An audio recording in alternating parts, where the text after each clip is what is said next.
In this video, we're going to focus on the narratives of the Bible. Now, over 40% of the material in the Bible is narrative.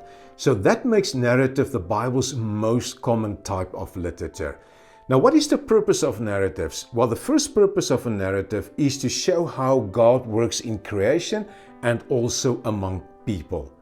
The second purpose is to show us that we need to glorify God. And then the third reason is it actually provides very important lessons for life.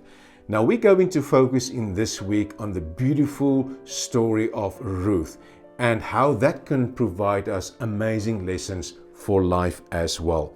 Now, a narrative has characters as well as a plot structure. Now, God is always the central character in all biblical narratives because it's all about God's universal plan of salvation. So God is the central character of the Bible. Now, what is the plot? Now, the plot is the way in which a narrative develops in order to keep the interest of the reader. So the plot is a way to help the reader to stay connected to the narrative. Otherwise, people will stop reading if it's boring. Now, how does the author go about to keep the interest of the reader? Well, there is always an element which creates tension, and then there is an element that releases the tension. So the plot structure is where you see there is tension, and there's also a release of tension.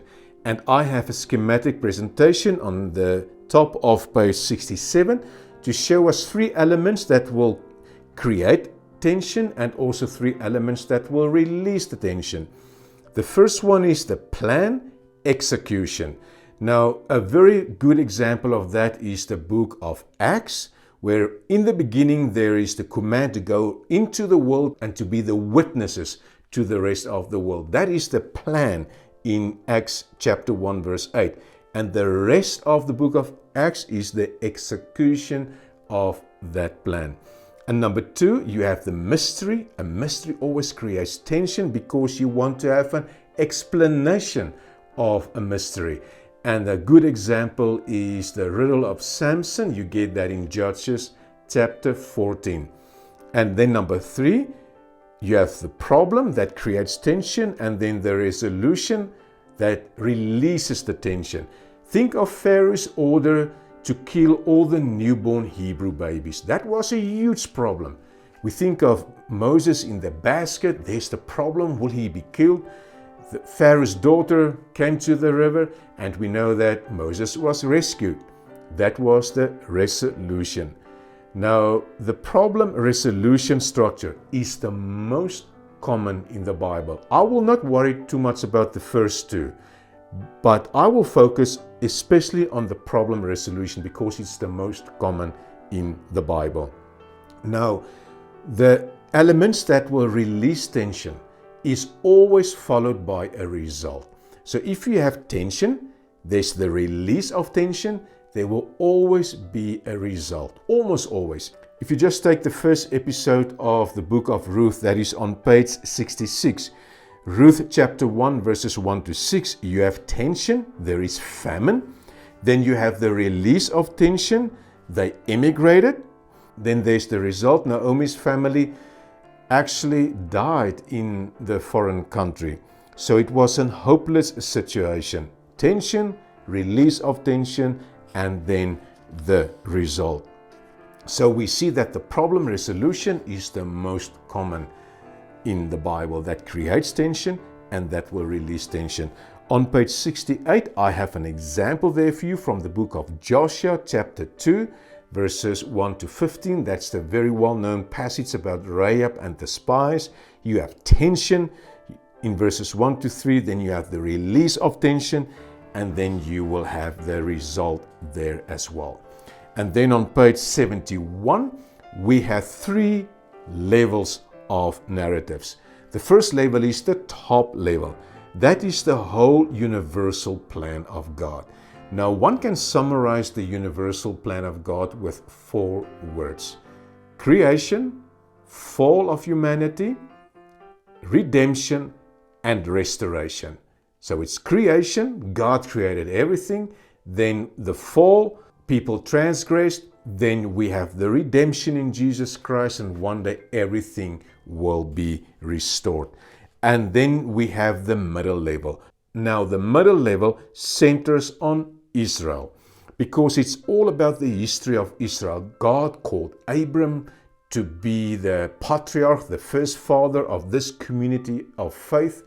And then you have his son Isaac, Jacob, and then Genesis ends with Joseph in Egypt, and then the ancestors stayed there for 400 years. They eventually became slaves. Then we have the Exodus and the conquest into the promised land. We have the time of the judges, and this is where this story happens, Ruth, during the time of the judges. Then you have the United Kingdom, and then the kingdom divided. The 10 northern tribes went into captivity, and later the 2 southern tribes were also taken into captivity in 586 BC. So you see, that is the middle level. It centers on the history of Israel. And then you have the bottom level. The bottom level comprises of all the hundreds of individual narratives that make up the other 2 levels. So there are hundreds of great stories in the Bible: Moses, Joseph, Daniel, Samson, and they make up the other 2 levels. Also very important to know that the individual narrative can be divided into episodes. Now, what is an episode? An episode is a chain of events that are related, having the same characters, time, and location. So it is a chain of events with the same characters, time, and location. And those episodes are always related, because episodes are the building blocks of a narrative. That's the smallest unit of a narrative, is an episode. Like if you take the narrative of Joseph, the narrative of Joseph can be divided in many episodes. Now, there's a very important paragraph on the bottom of page 71. It says the following: every individual Old Testament narrative, that's the bottom level, is at least part of the greater narrative of Israel's history in the world. That is the middle level, which in turn is part of the ultimate narrative of God's creation and His redemption of the world. That is the top level. So we see we have the 3 levels: the top level, the middle level, and the bottom level. And the bottom level make up all the stories that comprises of the middle level as well as the top level. And then we need to look at a few principles when it comes to the interpretation of narratives. Now, the first principle I have there is that narratives don't record for us what should happen and what we wanted to happen. Now, we just recorded what happened. Therefore, there is not in all the narratives of the Bible a moral of the story, because it just recorded the events for us. And then number 2, what people do in narratives is not always a good example for us. Just look at the story of David. He committed adultery, David and Bathsheba. Now, one cannot say because it's in the Bible it's good. No, not everything that's in the Bible is a good example for us. Number 3, we're not always told whether what happened was good or bad. We can judge a narrative by the other teachings in the Bible on morality. We can use that to see what happens in a story, whether it's good or whether it is bad. Number 4, very important, narratives do not always teach directly. The message of a narrative is implied. Paul teaches directly. Paul is explicit. Paul says, love one another, forgive, experience joy. So Paul is directly in his teaching. But when it comes to stories, the narratives of the Bible, the message is implied, because a storyteller doesn't tell you, this is my message that I want to convey through this story. No, it is implied. You need to make the assumption what you think is the moral of the story. And then In the final analysis, God is the hero of all biblical narratives because God is the central character in the Bible. Now, I have an example of a narrative.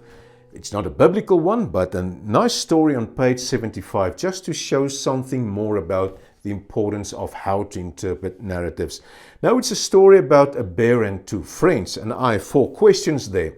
What do you think is the message of the story? Now, I think everyone will come up with a different message, but I wrote 2 things here. That we need to be responsible when we know there is danger in life.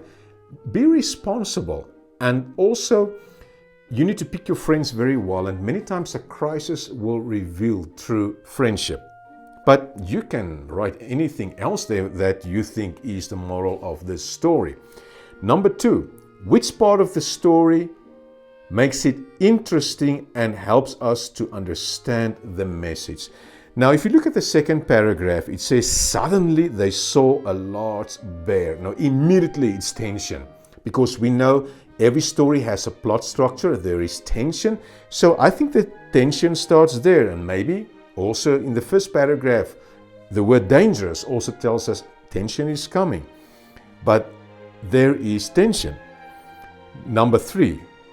Would you have arrived at the message by only reading the first 2 paragraphs? And the answer is no. So what is the message then? We need to read the whole story to get to the message, to the original receiver. So it's good that we have a good grasp of the narratives of the Bible. That's the most popular genre in the Bible, and I trust through this video you will be inspired to continue to read all the beautiful narratives of the Bible.